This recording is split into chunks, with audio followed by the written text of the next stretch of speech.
This is the News 4 Rundown.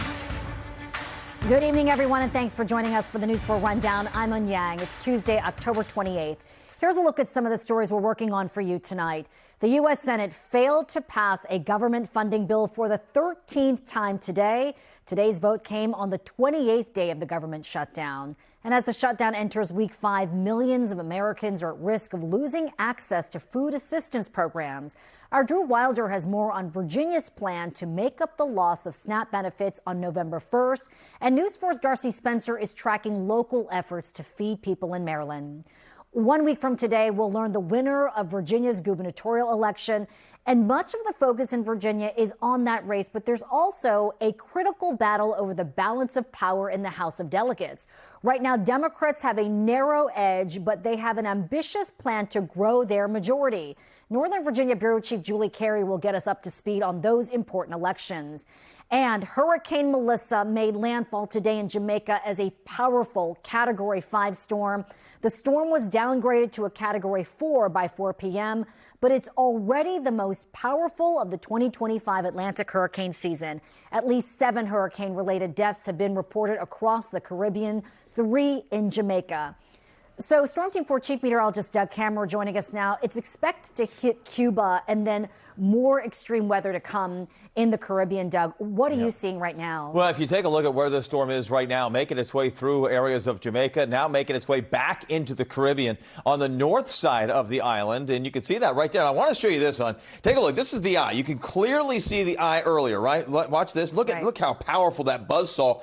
The eye goes away. Land interaction makes that happen. But look what's happening now as it makes its way back into the open waters. Notice the eye starting to pop back out, and notice the areas in purple. Watch them come back. Boom, right there. That tells me it's starting to get back in on the very warm waters of the Caribbean. And yes, you mentioned Cuba. There's Cuba right there to the north, and we're going to continue to see that. Let's talk about Melissa in terms of breaking records, and boy, is it breaking all kinds of records today, at least tying records. The pressure at landfall, 892 millibars. That is the lowest pressure at landfall on record, tied with Hurricane Dorian and the 1935 Labor Day storm that hit the Keys way back when. Max winds, 185 miles per hour, also tied for the strongest ever to make landfall. And this storm bringing 20 to 30 inches or more of rain. And that means long-lasting impacts. This is going to change, especially the western half of Jamaica. This is going to change the way that part of their island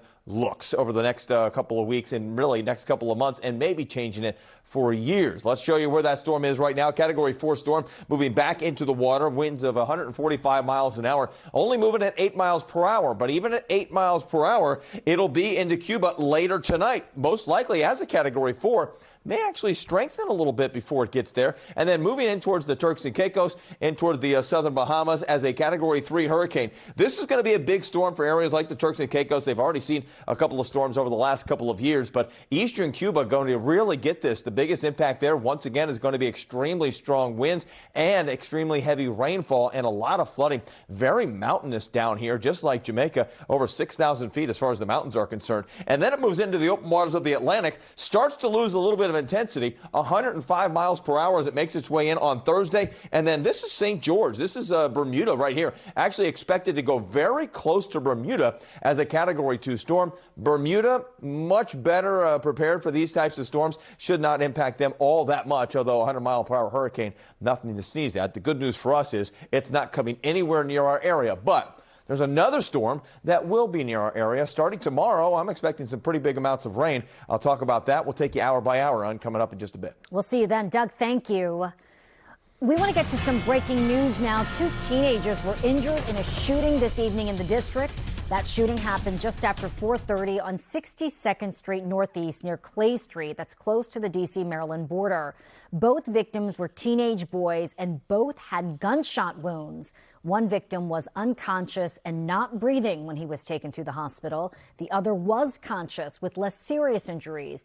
You can count on News 4 for updates on this developing story right here on News 4 and in the NBC Washington app.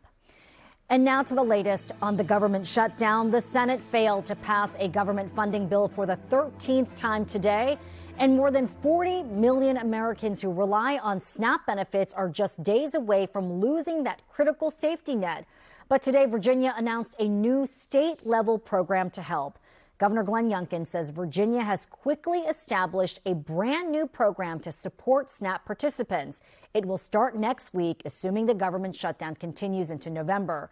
Northern Virginia Bureau reporter Drew Wilder explains. Well, look, I think politics aside, you've got to hand it to the governor's administration here, because he says this should be a pretty seamless operation for people who rely on SNAP. Here's what I can tell you about how this is going to work. So this is a brand new program, and it's called Virginia Emergency Nutrition Assistance, or VENA. Number one, if any Virginian received SNAP benefits in October, you will automatically get the same benefit in November, but the money will come from Virginia's general fund surplus. This money will not come from the federal government. Virginia will load your existing SNAP account. So that same EBT card SNAP participants already have, Virginia will load that with funds every week, which is tens of millions of dollars each week. Now, the one thing to be aware of, currently, USDA releases funds in three groups or three different waves. Now, because this is a brand new endeavor in Virginia, there will be a couple of days of delay for about 2/3 of the participants. Those who normally receive their benefits hit on the 1st of the month. That benefit will hit on Monday the 3rd. Those who normally get their benefits on the 3rd will actually get theirs this time on Wednesday the 5th. And the third group, who typically receives their SNAP benefits on the 7th, that will not change. Virginia will fund those still on the 7th.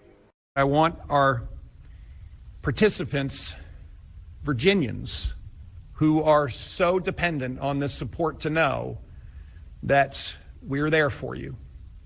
I also want retailers to know that the state benefits will be using the same benefit card infrastructure, and so it will all work the same at the retailer level.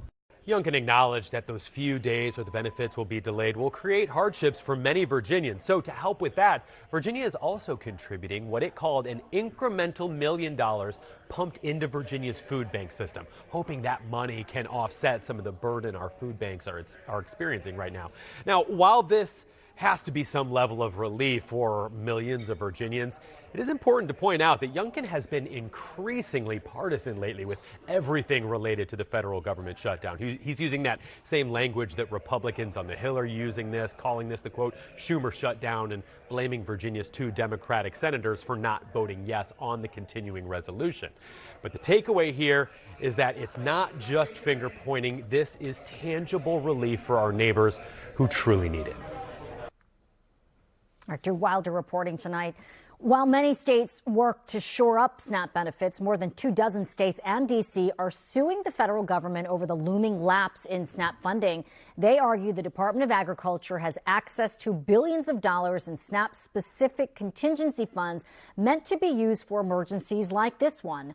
The lawsuit claims the Trump administration's decision to cut off food assistance payments to millions of Americans is unlawful.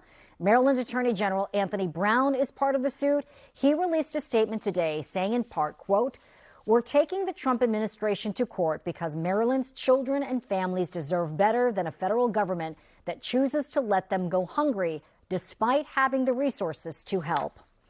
As the future of federal SNAP benefits appears to be in peril, community groups and local governments continue to step in. In Montgomery County, the council plans to set aside millions of dollars in assistance for residents and nonprofits harmed by the federal government shutdown. And in Prince George's County, a church is seeing bigger turnout at its food distribution events. News 4's Darcy Spencer has the story. Thank you. At St. Bernard's Catholic Church in Riverdale, volunteers are distributing food to families in need, and the number of those in need has grown in recent weeks. From before, we were serving 400 families a week. It's now 900 families a week. And it's only expected to get worse. On top of existing need, they're now giving food to furloughed federal government workers. And come Saturday, they're expecting even more numbers as SNAP food assistance lapses because of the federal government shutdown. Volunteers with Linda Benn Foundation say they're seeing lots of new faces. It's kind of scary what will happen after November 1st, because I've already been getting phone calls about families who needed food. Bridget Gilchrist went from standing in line for help 3 years ago to volunteering today. Any one of us is one paycheck away from being in this line or living in your car, and food is sustenance. We all need that. Do we have enough food? There are free food events multiple times a week here, and those who run the program say some are panicking. We just want to make sure that the community has the resources they need so that they can live with dignity. They can live and sustain their families. The food includes canned goods, macaroni, half and half, and produce. Tons of food goes not only to hundreds of families, but to thousands of school children as well. So we have been doing this work from day one. In Montgomery County, council members announced a plan to provide more than $7.7 million in assistance to residents and nonprofits as the government shutdown, federal job cuts, and SNAP benefit losses add up. The money will go toward food, housing, economic development, human rights, and nonprofits. This is an ongoing situation. We are in this together, and we are going to have to come together at different times to make sure our community is supported. The package of assistance will be introduced next week, and council members hope to have the supports in place in time for the holiday season. Darcy Spencer, News 4. Manna Food Center and the County Pride Center are among the groups that will receive assistance. Well, we are a week now from the Virginia gubernatorial election, and while the nation's focus has been on the top of the ticket in Virginia, there's also a crucial battle over the balance of power in the House of Delegates. Right now, Democrats have a narrow edge, but they have an ambitious plan to grow their majority. As Northern Virginia Bureau Chief Julie Carey reports, Republicans also see reasons to hope they can block the Democrats' plan. In the 100-seat House of Delegates, Democrats currently hold 51. But just after the June primaries, House Speaker Don Scott and Fairfax County Delegate Dan Helmer outlined an ambitious plan to try to build their majority by running Democrats in all 100 districts, even in deep red districts. We have a Democrat running in every single district for the first time in recent memory, and we are challenging Republicans in districts where 2 years ago, even and certainly over the last decade, there wasn't even a candidate where people ran unopposed. Behind Helmer, the campaign signs of Democrats in some of the House seats they hope to flip. 2 of the targeted districts in Northern Virginia. Across all of these districts that we are going to pick up seats. In fact, we are seeing Republicans pull back even from some of their incumbents. One reason Helmer is confident, an enormous fundraising advantage. This data from the Virginia Public Access Project shows a big advantage in overall fundraising for Democrats, helping many in key races buy TV ads. There are many races where the Democrats right now have a 3 or 4 to 1 advantage in terms of cash on hand as we're going into the last stretch of this campaign, and that's just remarkable. But Republicans see signs voters are turning out for their House candidates. Early voting has been most brisk in red parts of the Commonwealth. A new Wasson Center poll underscoring that. Among voters surveyed who cast early ballots, 41% were Republicans, 30% Democrats, and 22% independents.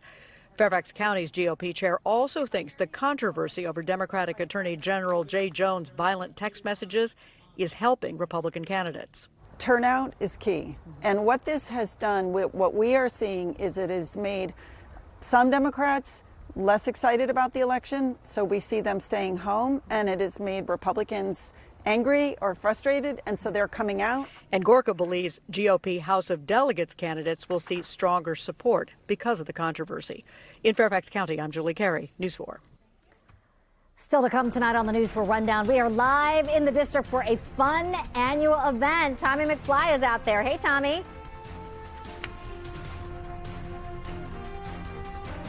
We're bringing you all of the 17th Street high heel race action.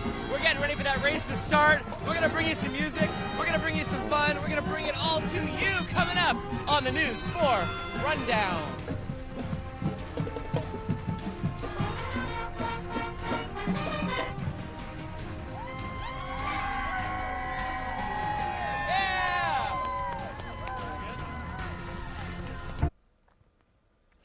A parade of heels will once again be click-clacking down 17th Street tonight. You know what that means. The high heel race is back for its 38th year. News 4's Tommy McFly is getting ready for the race and joins us live. Tommy, I don't know, it's going to be hard to beat Elton John, but it sounds like you have a party behind you. Yeah. I'll see you, Elton John, and I'll raise you the new Rundown house band. DC's different drummers. They have been getting everyone hyped, getting everyone excited. The streets closed at 5 o'clock this afternoon. The race starts at 9 o'clock, and this is the historic 38th annual high heel race on 17th Street. DC's different drummers are bringing the music. They're bringing the excitement, and we're going to talk to one of their very own. Let's meet Trip. But before we meet Trip, let's start with Trip's shoes, because Trip is dressed for the moment, and bring it all up. Yes. Tell me about DC's different drummers. Well, Tommy, since you and I are best friends now, my name's Trip Reed, and you can go to dcdd.org to get more information. It is a queer band, and allies are welcome. And most of us are old high school, college band geeks that are kind of playing again. I love to see it. Yes, yes. And we have What does it mean tonight to be out here bringing the community together tonight? What does it mean to be playing for all these people? It's wonderful. It's wonderful because, you know, so many people want community, and this is an opportunity to have it. And the high heel race is a wonderful gathering. And I love your team. You got the whole crowd here. This is fantastic. Yes, and Quentin's wonderful. Yes, so Quentin's running. He's running the band. Yes. You've got the heels. Are you going to race at 9 o'clock tonight? No, I'm not. No. You're just like the cops I was harassing earlier. They said, aren't you going to run? And I was like, you guys, everybody wants everything. Yeah. Well, there's still plenty of time to get down here. The main event starts at 9 o'clock. There's so much excitement going on. DC's different drummers are bringing the music. There's still time for you to make it down here after you wrap up on the rundown tonight. Oh my because God. the party on 17th Street is like nothing else in the city, and it's great to have it happening once again here in the district.